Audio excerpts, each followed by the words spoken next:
guys, and welcome to Behind the Yellow Door at Two Friends. Come on in, I've got some great stuff to show you this week. This week behind the yellow door, I thought I would give you a sneak peek of what happens behind the scenes with a few of the fun people that we've had in the store for events this week. To start with, I have sweet Mary Frances Entwistle, who is with Poppies of Macon, and she and her husband Hayden have brought in all of this absolutely gorgeous furniture that we've had in the store, and it's just been so much fun having them and hearing all the conversations that they've had with all of you who have come in, or you have texted, or you have direct messaged us on Instagram. It's just been a fun weekend. So I've got a few questions for Mary Frances. Before I start asking her questions, I was just going to kind of tell you guys, if you know me and you've watched Behind the Yellow Door for several years now, y'all know that I absolutely love working with other small businesses. I think it's so important for us all to kind of support each other and love on each other and have each other's backs whenever we can, which is one of the reasons that we like to have fun events in the store, because we always meet new people.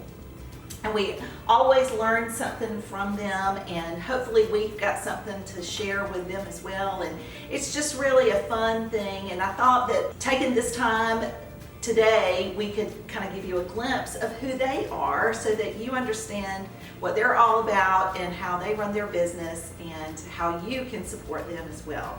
So, saying all that, Mary Fran, tell me how long you and Hayden first have been married. We got married in October of 2016, so this year will be 5 years. 5 years, and they've got two little boys. Two little boys. Almost 5-month-old and a 3-year-old. Yeah, and how long have you been doing Poppies? We just started in January of last year, Okay. so a little over a year. And what prompted y'all to do this? I was sourcing the faux bamboo furniture for my personal home and ran into some hiccups along the way working with some other retailers. So we decided to try to find a way to source it ourselves, and really just started researching it all, seeing where we could get it, what we could do with it. Found some painters. It's been like a revolving door, just trying to find what works for the last year. And have been obviously very successful. Yes, it's done extremely well so far. We are very fortunate and blessed, and are shocked at how big of a presence it's made. Yeah. Well, one of the things that we've realized is through COVID, with everybody being at home and trying to figure out what to do with their lives, they're spending more time in their houses. And they are realizing that, maybe it's time to refresh. Maybe it's time to paint. Maybe it's time to bring some new furniture in, what have you. So I think the good Lord probably opened that door for you guys at the perfect time. I think so too. Yeah. It's crazy. I mean, everyone was redoing their homes at the beginning of last year and needing desks and home workspaces and just trying to figure out how to work and live in their house. Yeah. So. Well, I'm just curious. So when y'all are sourcing things and you find something that you absolutely love, do you stick it in the bag just for you? Mm-hmm. All the time. I have this amazing sofa right now that my house is way too small for, but I'm just waiting for the perfect house. One day I'll have it. I'll have a home for this sofa that's just in the corner of my warehouse. Yep. Well, I've always told people, as we've had a furniture store, antiques and home accessories in the past, and one of the things that I oftentimes tell people is, if you see something you love, buy it, because you'll always love it and you'll find a place for it. Yes. And my daughter, of course, is about to be married, and I've told her, don't just go spend your money on things that just kind of are okay and you're making do with. Fill the space. Save your money, girls, those of you young ones who are out there just kind of starting out with your homes. Save your money and buy what you love, and then you'll always love it and you'll always find a place for it. Yeah. Well, that makes me want to go to your house and see what you've got tucked back and hidden for herself. What is the most favorite, the colors of everything around here is just beautiful, but what's your favorite color? What do you love to see come back in? I love the soft blues. We have several. We brought Yeah. like 3 different shades of blues. Those are my favorite. We just did this red piece that we brought for y'all, and It's one of my new favorite colors. That was the first time we've Yeah. done it, and I think that might be one of my new favorites. It's You know? much brighter and more bold, Yeah. but it's really pretty. And the Kelly green is always my weakness. I don't Yeah. know why. Well, and I think, a lot of things that I'm seeing, we were all doing the grays and the tans for so long that now color just brings happiness Oh, yes. to everybody's life. We're actually, the camera is sitting on this rug, y'all, that is absolutely drop dead gorgeous. I mean, it's just so beautiful.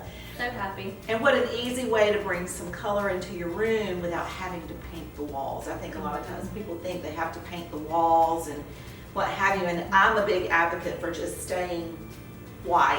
Me too. Keep everything white like an artist canvas, and then you can put any color that you want in. Yeah. And you can change it out or repaint it as necessary. So love the colors that you have Yeah. brought. And of course, Me too. we are seeing such a surge in the faux bamboo, the old Palm Beach look, especially in our area, that I think a lot of people are using it throughout their homes kind of all Yeah. over the United States, because y'all ship. We do. We ship all over. We shipped a little further than Texas and all the way up to New York and Yeah. a little further. Yeah. I ship all over. It's kind of a trending thing, and guys, the thing about these pieces is they are vintage, so they have withstood the test of time. They're well made, and you told me, how many coats of paint when y'all send them out? 6 coats of lacquer. So we sand them, prime them twice, 6 coats of the colored lacquer, and then 2 coats of the high gloss lacquer. Yeah. So these are not going to be pieces that chip easily. Of course, they're painted, so they probably, if you knock them down pretty hard, they'll chip. But not saying that, because that would be unrealistic. But they're you can tell that they're so well done. And I used to do a little bit of the furniture refinishing myself, and that was a disaster. I mean, I don't know what I was thinking, but ours chipped. Like if you looked at it, the paint would fall off. And another thing that I've been really impressed with, the hardware on all of these pieces it's just beautiful. And the hardware is original, right? It is original. We just kind of refinish it and spray it. Yeah. Every now and then we'll change it out if customers like, but we really like the traditional vintage look of the hardware. The hardware is just gorgeous. And Yeah. another thing that I have to comment and say that I think is very impressive is when you open these drawers, and I've had some of these old pieces, and sometimes the drawers just do not work. No. And they're falling apart on the inside. Mhm. But these pieces, the drawers work beautifully and they're clean. Yes. I mean, So they're we very have- clean. Our painters were cabinet builders for a long time, so they'll fix any of the issues they see when they're painting it and find. So they're really good about cleaning them up and making them more Yeah. like newer cabinets. Yeah. Do a good job. Well, they do an excellent job, because They do. I've been so impressed with all of the pieces. Nothing has surprised me yet by it just being kind of Yeah. ratty. Y'all done a Yeah. really nice job. We try.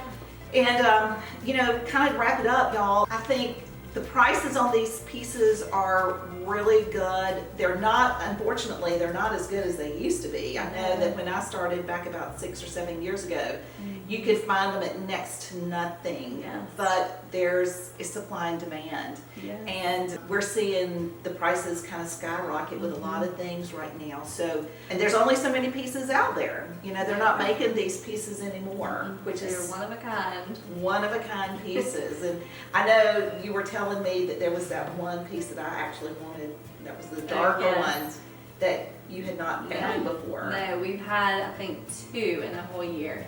And a lot of people want the vintage wood look, and it's Yeah. beautiful. But it's so hard to find Right. in that stain and that is in good condition. Oh, yeah. And that one looked like it was almost I know. in perfect It was. condition. It was a beautiful piece. I was like wanting to get that one really I bad. know. Actually, I was going to get that from my mother because she needs that in her house. It would be so perfect. If you do not follow Poppies of Macon on Instagram, head on over there. It's under Poppies. Poppies of Macon. Poppies of Macon. So y'all make sure to follow them. If you're interested in some of the pieces maybe that you've seen on our Instagram or our Facebook, one. Some of the pieces I think y'all are gonna leave here in the store for us. So if you didn't get a chance to come into town and see something here, you can always reach out and we can take measurements for you and send you pricing. All right, so thanks, Poppies. Thanks, Mary Fran. Wish Hayden had been here because y'all would have loved to have met him. We're gonna head over now. Earlier in the week, we had prayers on the patio with Kate Buckley, who is the minister here, or is one of the ministers here at St. Simon's Presbyterian Church. And Catherine had a fun conversation with her. So stay tuned. Here comes Catherine.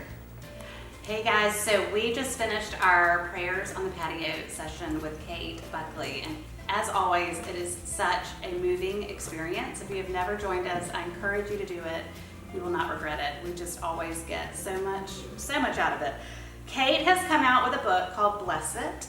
Kate is, first of all, let me introduce you. You're the parish associate pastor at St. Simon's Presbyterian Church, right? Yes. Okay. So Kate has written Bless It. Will you just give a little bit of a brief synopsis of the book? Sure, yeah, so they are, I'll show you actually. Yep. So they're short little verses that are literally like half a page. They're my poetry, and they are paired, each little verse is paired with a little charcoal and pen sketch by my cousin who lives in Boston. Well, it's a beautiful book, and we just got a taste of it this morning. But I did have a few questions for you. So give us a little bit of your background and your story and what led you into ministry. Her father is also a pastor, so I know that played a big part in it. Yes, definitely. So, I grew up here, always going to church at St. Simon's Presbyterian, actually. Yeah. My dad just retired from there a couple years ago. And I really had zero interest in ministry or in church ministry. And I went off to University of Georgia and got my degree in journalism, doing telecommunications. Yeah, I did all the audio, and it was super creative and really fun. And then I guess around junior year of college, I had changed my major like 5 times, which is pretty normal at Georgia. But I felt this kind of tugging that I had all these questions of the faith. You know, I knew my Bible pretty well from, growing up, going to church, and the seed was planted. The seed was planted, and then junior year, I kind of felt this tugging, like I was really restless, and I spent a lot of time not sleeping, and I felt like I just don't feel like I'm doing the right thing for my life. And then I had this really bizarre idea to enroll at seminary, and so I kind of like investigated schools and decided to go, and I thought I was going to go and get answers, and I got more questions. I can imagine that would be a natural reaction. So, and then I met my husband in Atlanta, and we have 3 children. I had 2 children while I was in seminary, while I was taking classes. I was taking the Greek and the Hebrew and the theology.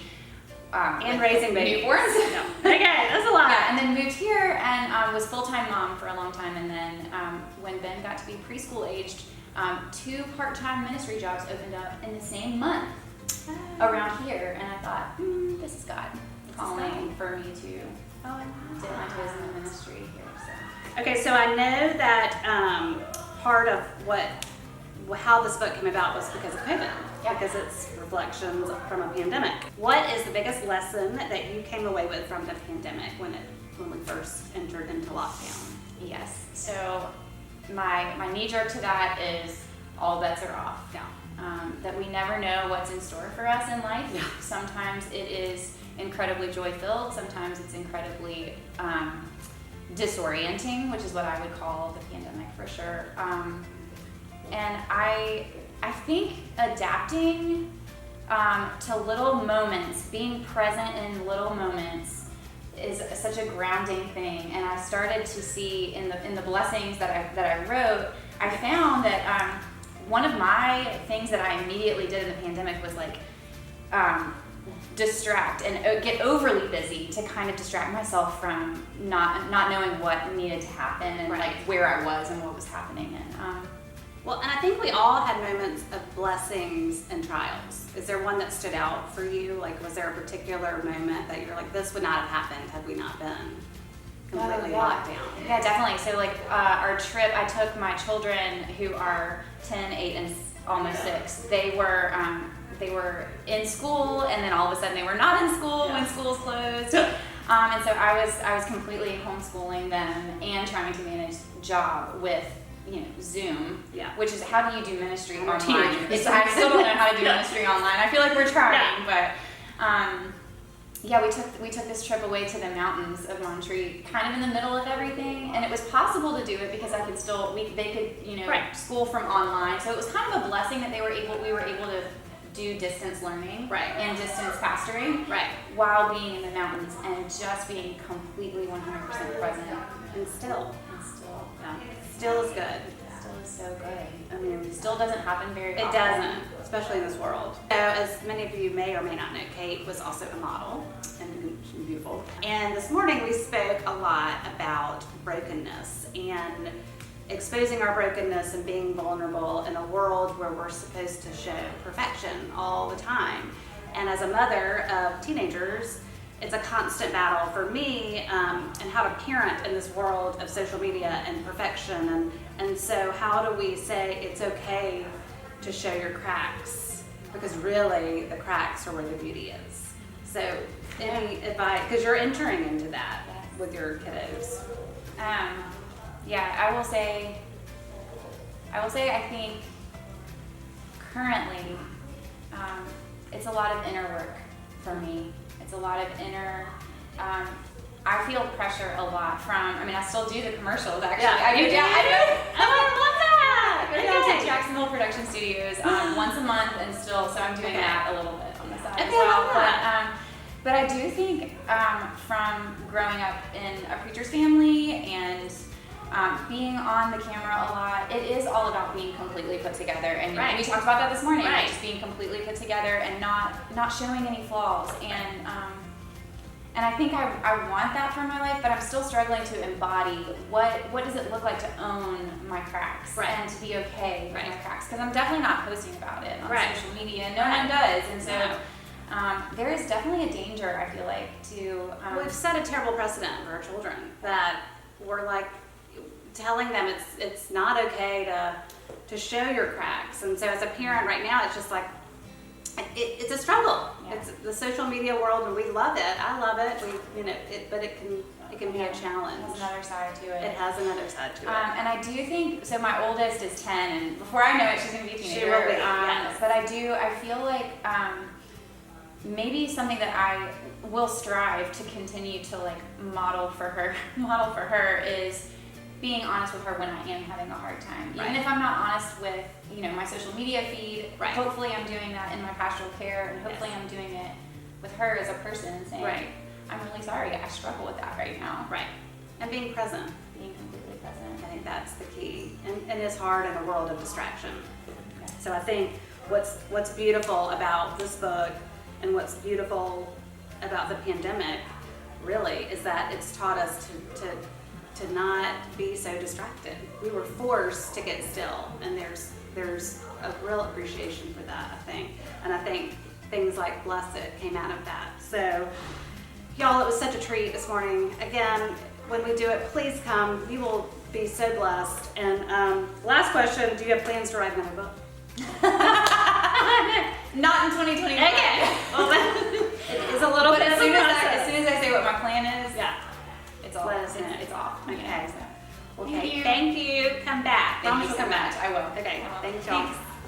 So I was holding Lucy earlier, and Roxy got a little jealous. So here she is. Mwah. Hope you've all had a great week. Thank you for following us this week. Thank you for paying attention to this episode in particular of Behind the Yellow Door. We've so enjoyed having Poppies of Macon here with us this weekend, and we really enjoyed also having Kate Buckley here for Prayers on the Patio. Y'all head over to Instagram and follow them. I'm sure they would love to see a hello and a wave from you. So with all that being said, y'all have a great week, and we'll see you next week.